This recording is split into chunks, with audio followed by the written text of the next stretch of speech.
Let's get out of the city for a while.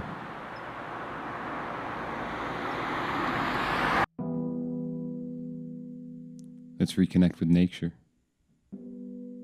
Feel better about ourselves. Let's go check in on the bugs.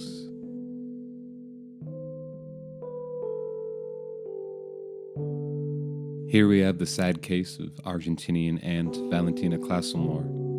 She spent the last 20 years of her life with the former companion and moth that you see here, but the always toxic combination of life and time has now rendered her as dust. The lifeless husk that only superficially resembles the lover whose smile once made Valentina's heart leap.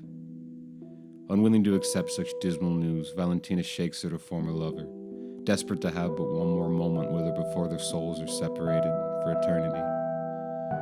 But it's not to be. Valentina steadies herself and considers that everything, both good and terrible, is temporary.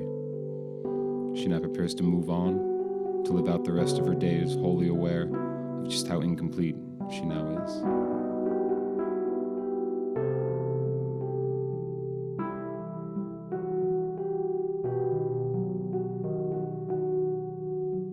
Meet Helen and Sam Dartsnake. They met and married before either had experienced anything the world had to offer. They have little in common outside of basic biological functions, and yet they built their lives around each other.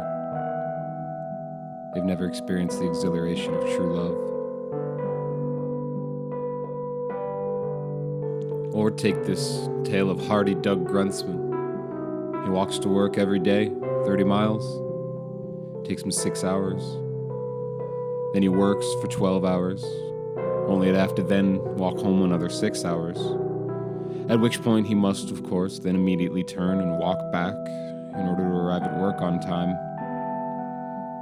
The only thing that keeps him going is the 5 seconds a day he gets to peek into the brood den to see his arriving mass of 2,600 children.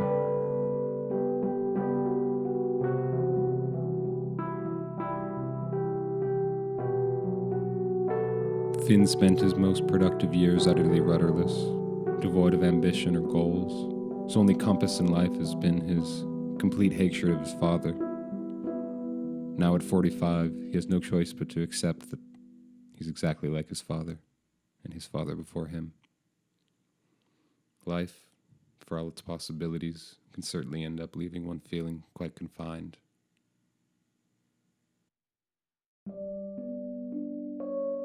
This has been The Terrible Lives of Woodland Insects. Thank you for joining us. Please come back again.